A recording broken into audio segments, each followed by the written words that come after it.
Hi, everyone. My name is Rob Lee. I'm the Chief Curriculum Director here at the SANS Institute, and I'm proud to be hosting yet another episode of Wait, Just, and Infosec. So welcome from wherever you're at on the planet at this point. I'd love for you to put in the chat, put in LinkedIn chat where you're from, what you do, and how often do you listen in on the live stream. Today's episode is something that I have spent a lot of time thinking about, especially over the past few years with the ongoing conflicts that are erupting around the world, as to when a lot of people start talking about offensive operations versus penetration testing and how it all fits together. So one of the individuals I know the best to do that is my really good friend, Jake Williams, who's going to be joining us just a little bit later on the show, talking about, what is offensive operations? How does it all integrate? What does it mean when people talk about it? And how do you become a much better reader and absorber of the information that's being thrown at you, specifically from the press regarding some of these ongoing conflicts? So super excited to see where people are coming in from. We have folks from LA, Kevin from Silicon Slopes, Raleigh, North Carolina for Jonathan, Arm Hartman from I saw coffee there for a second. Yeah, I have my own coffee here as well because it's still 10 a.m. and here where I am at. So again, welcome. I really appreciate everyone who's in attendance. The show is going to be an amazing discussion back and forth between Jake and I, and really hope that you will enjoy it. So as we lead off every Wait, Just, an Infosec show, we cover the latest news in the information security and cybersecurity world. And so we're going to be handing off to Thomas Wolf, who's going to be highlighting the top stories in information security. Thanks, Rob. Hello, and welcome to Wait, Just, an Infosec News Bites, everybody. I'm contributing editor and your host, Thomas Wolf, and I've got some great stories for you today.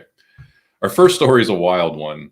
Former COO of Securolytics, Vikas Singla, pled guilty to intentionally attacking two Gwinnett Medical Center hospitals in Duluth and Lawrenceville, Georgia in 2018. The attacks were on their phone system and affected emergency communications. He gained access to patient data and stole information from folks, printed and publicized the data on Twitter as part of a sales pitch for his company. He now faces a maximum 10-year prison sentence for this, and he may receive house detention due to some illness that he currently has.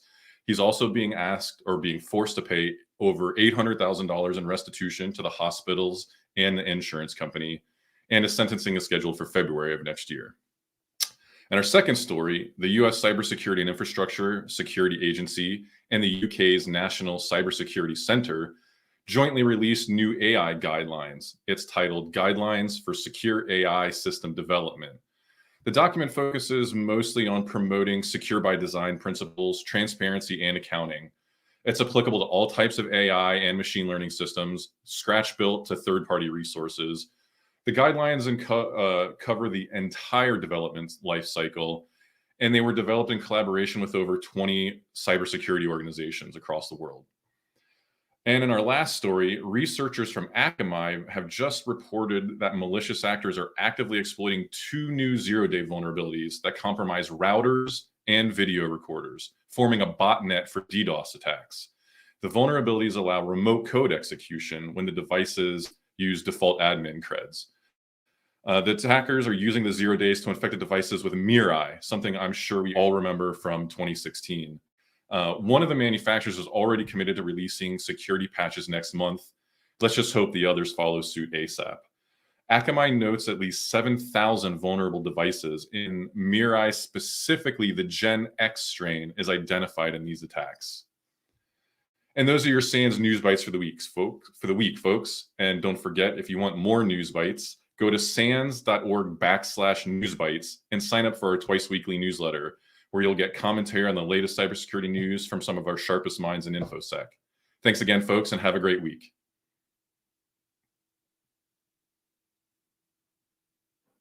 Hey, Rob, I think you're on mute there. I am on mute. Wow. I made your mistake. I said, thanks, Thomas. For everyone who doesn't really think about what it takes to put news bites together, it's actually an extraordinary process of trying to figure out what are the greatest headlines, what should we actually mention on the show every single week. So it's a big hat tip to the crew that behind the scenes that helps puts that together, just so everyone keeps up to date on the latest information. So pivoting right now, we're going to be shifting over to my conversation with Jake Williams that we actually recorded last week, right prior to Thanksgiving, based off of the schedules. So Jake Williams is a personal friend of mine. I've known Jake since he was in the military. We both have a Title 10, Title 50 background. Basically, well, what that means is both of us have worked in worlds that basically spun around offensive operations at some point or another. And we wanted to have a conversation specifically considering the amount of newsworthy topics that are currently cropping up in the news between the various conflicts that are going on around the world right now. And you see a lot of news headlines talking about website defacements. What are some of the adversaries and countries in conflict that are going against each other, potentially trying to do? So I brought Jake in to kind of sit down with us and, have almost like a fireside chat about like, what is this thing called offensive operations? How does it integrate into the daily life? Is there these, oh my God, level of aesthetics surrounding it that sometimes the press puts in, almost akin to like shark attacks, that makes you feel like is a power about to go out? Is these some of the things that you should be potentially concerned about? So when I initially talking to Jake about the show, I said I'd really like to make this a very neutral. We're not going to dive into any of the specific conflicts that are going on. We specifically are trying to discuss what is offensive operations in general, and what countries that are currently engaging in it in both peacetime and wartime, how they might be thinking about it, how they might be engaging in it, all from a very high level generic discussion, trying to educate just the general public and news entities about the key questions that they should be asking all along. So it's with my greatest pride and ability that I'll introduce the segment and my personal friend, Jake Williams, as we flip over to our segment that has been pre-recorded. Please ask questions during the comments. We're still live. I'm going to be going into LinkedIn and answering questions that people have during this segment. So on LinkedIn, definitely switch over to it, and I will be answering questions and comments as this segment rolls forward. So without any further ado.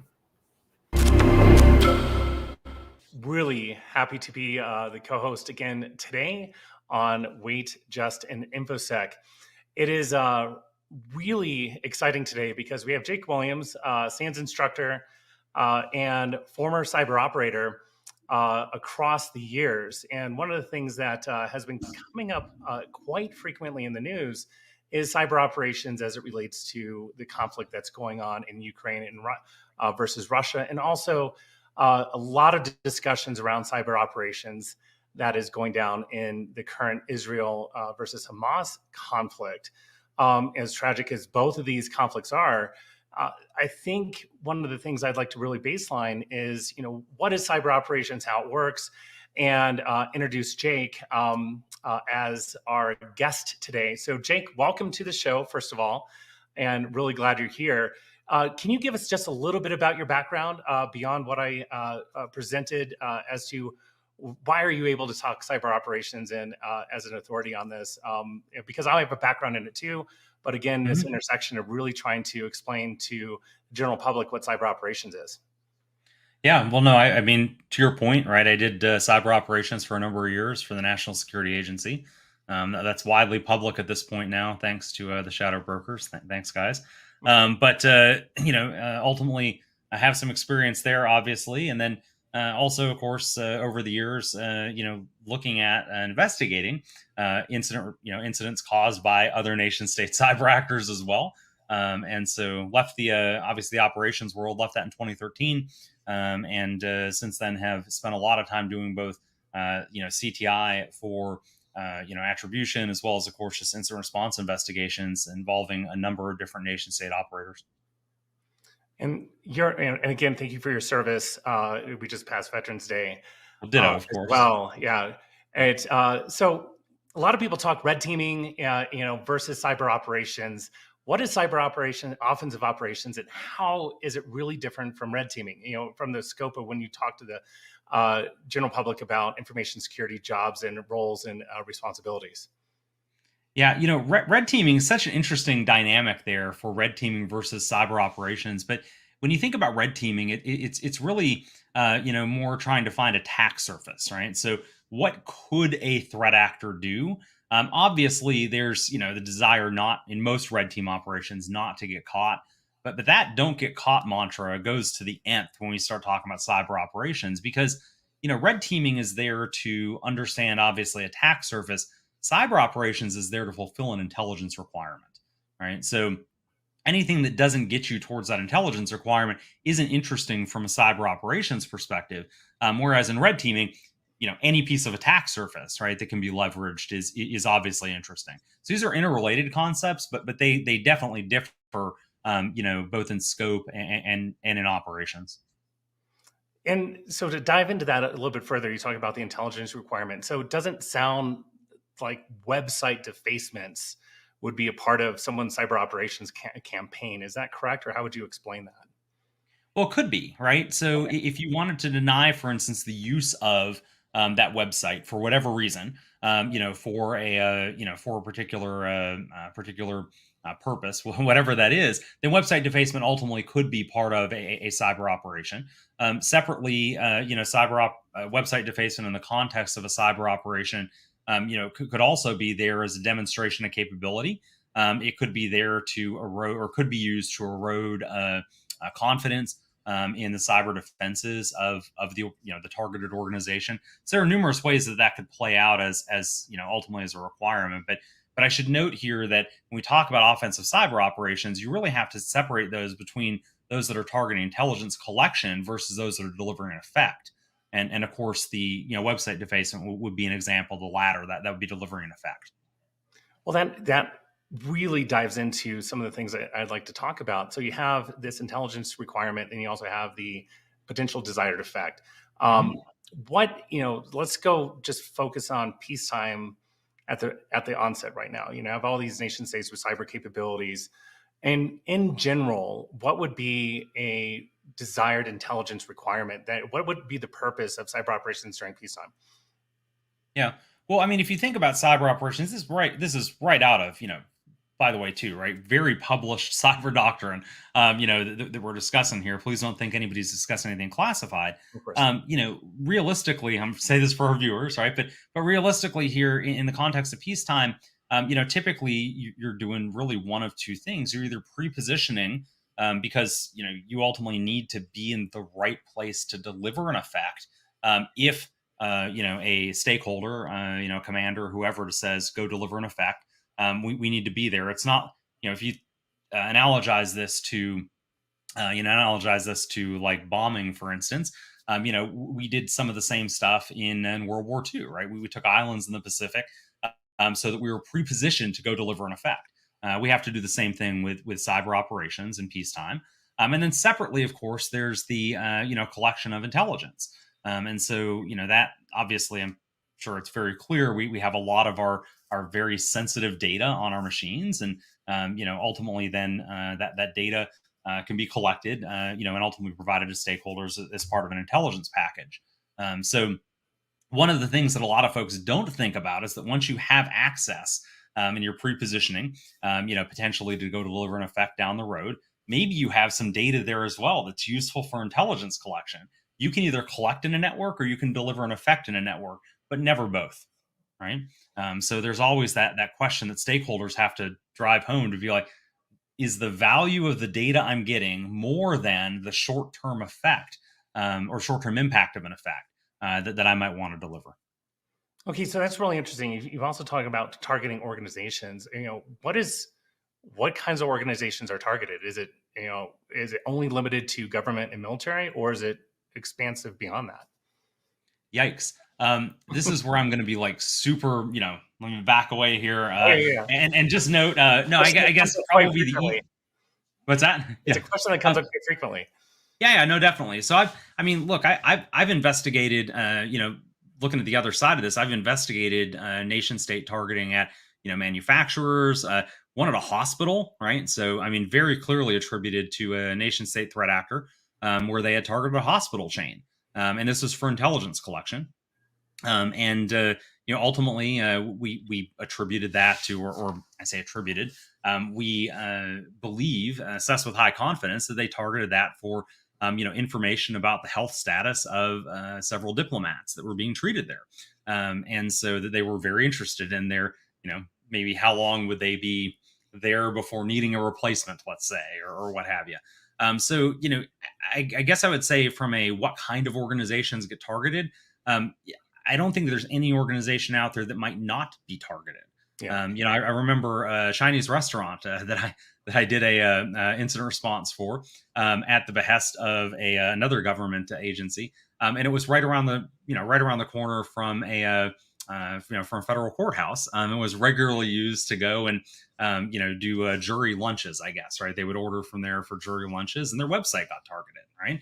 I mean, these are like, you step back and say, well, like, what kind of organization wouldn't be targeted? And if the intelligence requirement is such that that organization can help drive that requirement, right? And it could be something as simple as, again, what did the jury order for lunch? Although I suspect it was probably more towards the getting into the court system there. But regardless, if you can be used as a stepping stone to fulfill that requirement, you could be targeted.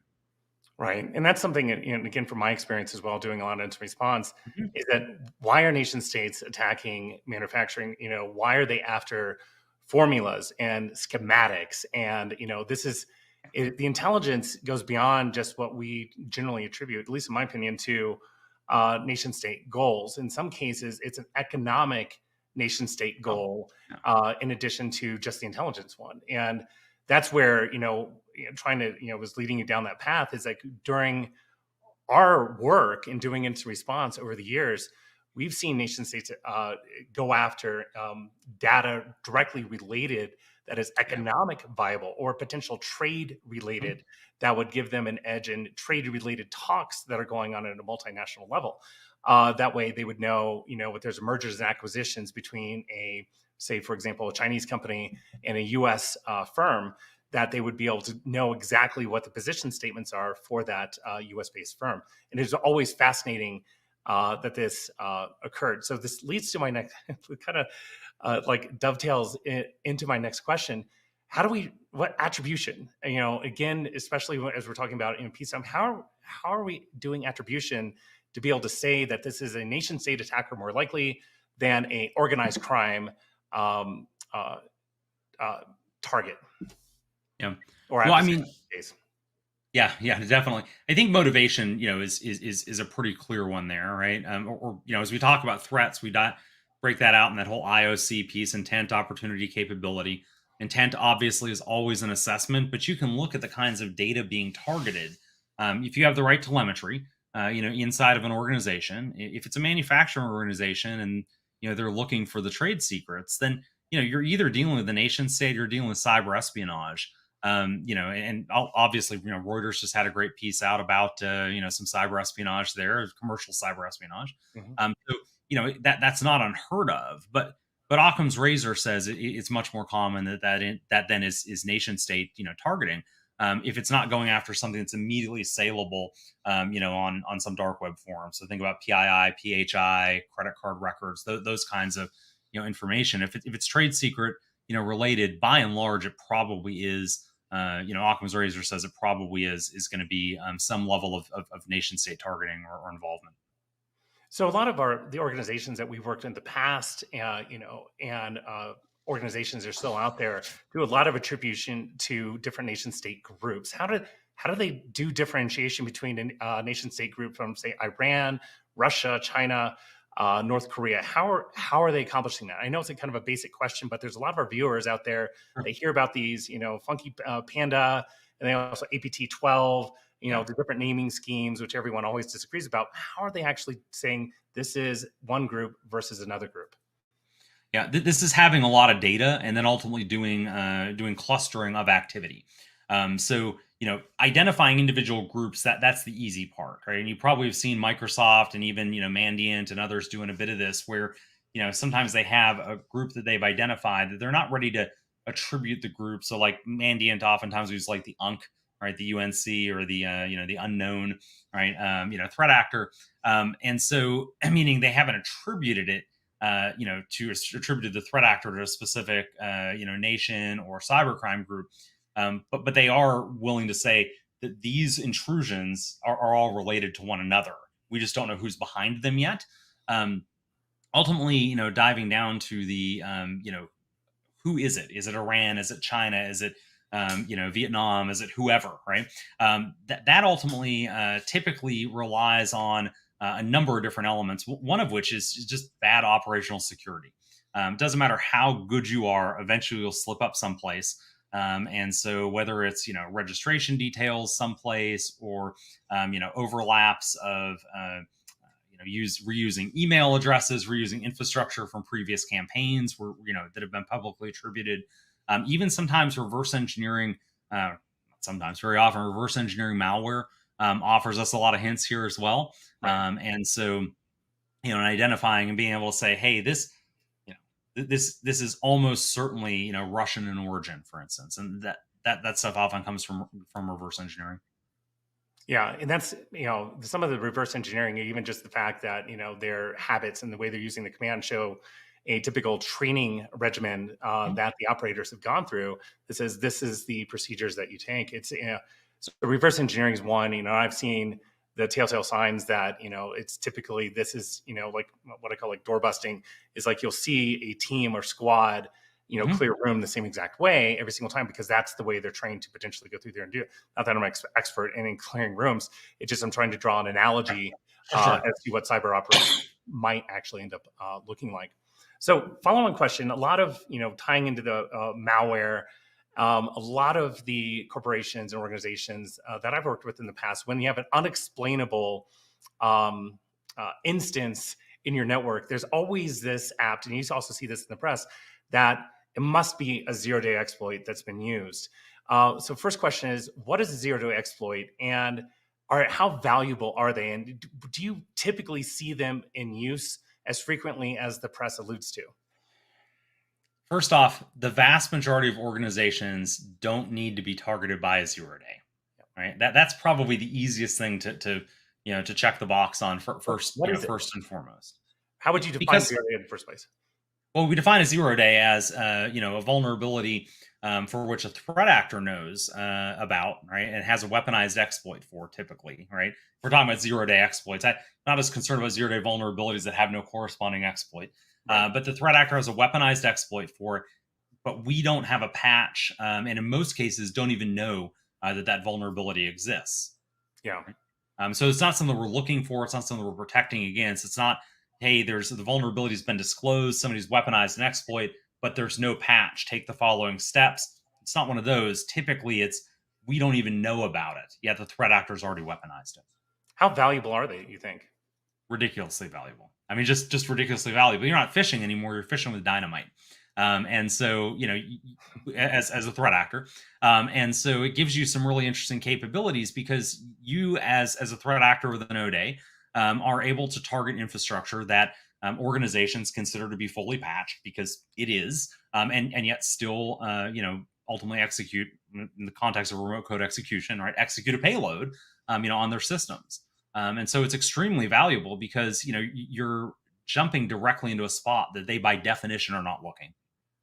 That's it, and again, it gets really interesting, because that kind of like dovetails into, we're talking about just typical cyber operations, and then we start having these conflicts arise, and you see the press and general public start talking about cyber operations and what it entails. Are we at risk?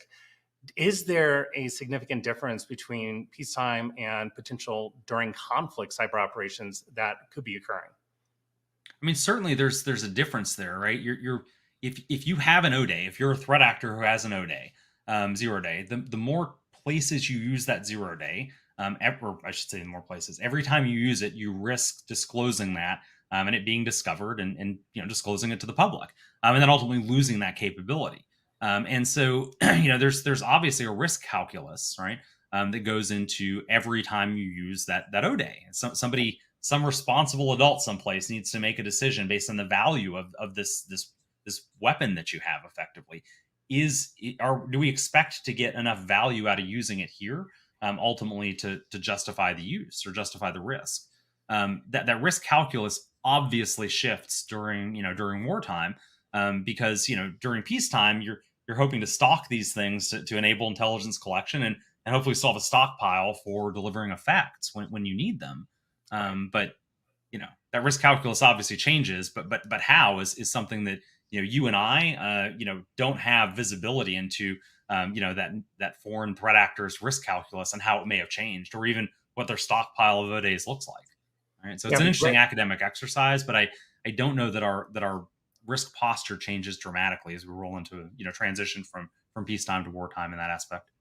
And we've seen that in the past as well, where an aggressive capability or use of a capability has resulted in the release of said capability.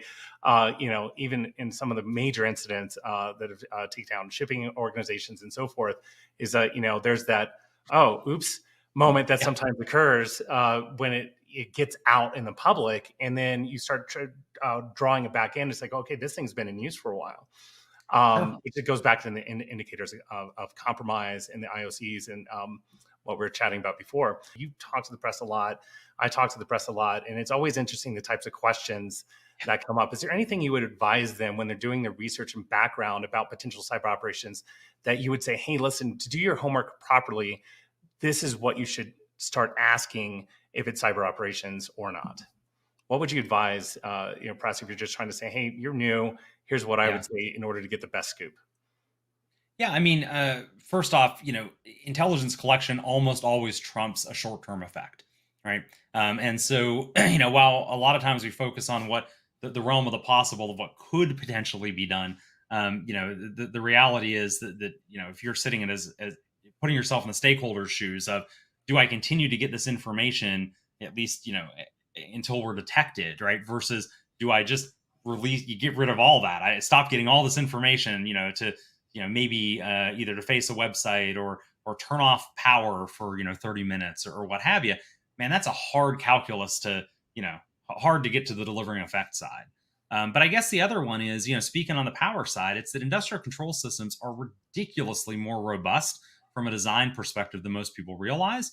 Getting in and being able to trip a relay, or change the voltage on one of the, ultimately one of the outputs on a PLC, that's easy. Yeah. Being able to do that in a way that causes a specific predetermined outcome, very, very difficult. And that's why you see some of these intrusions, like the Ukraine lights out, incidents where, they took months in the network, to ultimately survey and understand that before they were able to go deliver an effect. That just doesn't scale well. Yeah. Well, Jake, and again, we're running out of time. One of the things that I really appreciate about you is your ability to speak in very easy terms with candor and something that everyone understands. Is there any final last thoughts about cyber operations that you want, any takeaways that people want them to think about when they're reading things in the press or in relation to any of the ongoing conflicts? Just the average information security professional or the average reader in USA Today, when you hear about this, what are some of the takeaways that you would want them to know or think about? I think probably the number one, I guess is probably that, we spend a lot of time hypothesizing about O-days and how they might be used to go deliver effects. And look, realistically, in the vast majority of cases, we just don't see that being done, right? We don't see O-days being necessary. It's phishing again and again and again. It's exposed unpatched infrastructure again and again that's used as initial entry points. I think probably the second one is we consistently, we heard it in, after the Russian invasion. It's like, oh my gosh, if you support sanctions, Russia's cyber operators are going to come target you, right? And that hasn't played out, right? It's not a question of capability, right? Obviously, that certainly they have the capabilities to do that. It's a resourcing issue, right? And so I if I have one more takeaway, it's to step back and as you think about what's in the realm of the possible, make sure that you think about resourcing and priorities, because cyber operators are a finite asset, right? For any given nation, and so Could they target you? Sure. Might Russia want to target you, or Iran want to target you? Sure. Is it anywhere close on their priority list right now, given all the other stuff they're dealing with and need intelligence collection for? Absolutely not. Right. And so that's something to definitely remember as you know, you hear some of the, oh my gosh, the sky is falling, Chicken Little kind of stuff going on. Yeah, definitely, always be more suspect of what I call, hey, it's really interesting to claim that, hey, shark attacks on the beach could happen. And even though they do occur, the fear of entering the water on any given day, anywhere on the planet, and saying there's a shark attack is extremely rare. In fact, you probably have a greater chance of being hit by lightning in most cases than, having a shark attack, but it sells well and it makes sensational press as a result of it. Jake, I really appreciate you taking the time out of your busy schedule to talk about cyber operations today. My name's Rob Lee. I'm with the SANS Institute. This is Wait Just and Infosec. And Jake, appreciate your time again. Thank you very much. Definitely. Thanks for having me.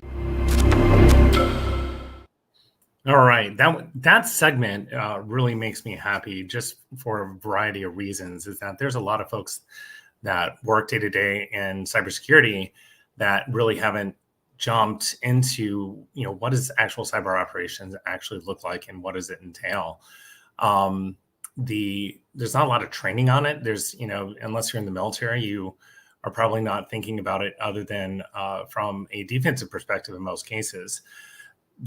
Why I think it's important, especially given today and what's going on in the news cycle across the world, is that people are starting to become more and more aware of what is the realm of possible, what is the realm of theoretical, and what is actually really going on behind the scenes. And these are some of the discussions that we'll probably come back to in the future, especially that we're seeing cyber components start to play out in most regional and international conflicts as a mainstay from here going forward. You'll see a lot of things in the press. You'll see a lot of things in the press that the press will actually get incorrect as well. One of the things that we truly pride ourselves after at the SANS Institute is being a steady voice, a steady hand of what is the realm of possible, what is really going on, and not trying to sensationalize anything just to grab headlines. We have a lot of our instructors and faculty that are originally from cyber operations in the military, not only here in the United States, but internationally. And they have a lot of experience, and there's a lot of head shaking that goes on when you just read some of the average headlines that are going on in the day-to-day press. So getting Jake on the show to kind of, outline how important it is, when you hear the press potentially utilize things like, well, it's probably a 0 day or 0 days are being used, and the likelihood of that happening, considering how valuable they are. Why are a lot of international entities targeting civilian infrastructure, not just infrastructure, but banks, finance, pharmaceutical industries, and so forth? And there's a huge economic component to nation state cyber operations as well, especially as it results against entities in the United States, Europe, and around the world.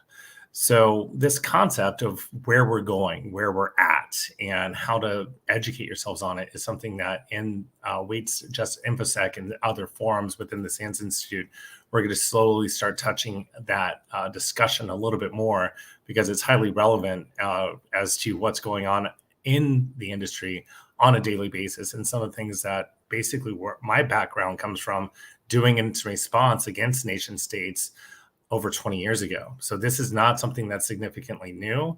It's something that we're starting to see a lot more discussion surrounding.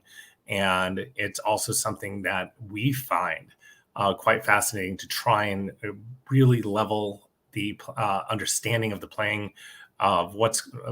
field that's going on behind the scenes. Thank you again for joining us, Jake.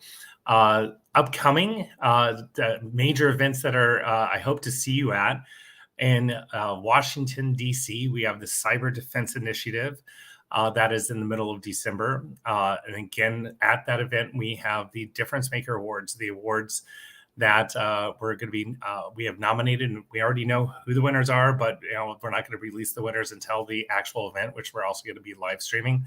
It's going to be an amazing event where we've highlighted some of the industry's most recognized contributors in the field overall. And it's really exciting to be a part of that. The other thing is we have all of our training that's upcoming. And if you haven't taken a chance to take a look at the upcoming summit schedule for 2024, I would definitely go out to the SAN Cybersecurity Summit page. I put a link in on LinkedIn. We'll also try to put it in the show notes as well, and start thinking about which of the summits you would like to attend all the way through 2024. We have an amazing programs kicking off the year, starting with our annual Cyber Threat Intelligence Summit, which is at the end of January. So thank you again for attending. My name is Rob Lee. I'm the host of Wait Just an Infosec today, and it's always a pleasure to join the show and to further the discussion for cybersecurity worldwide. Thank you very much.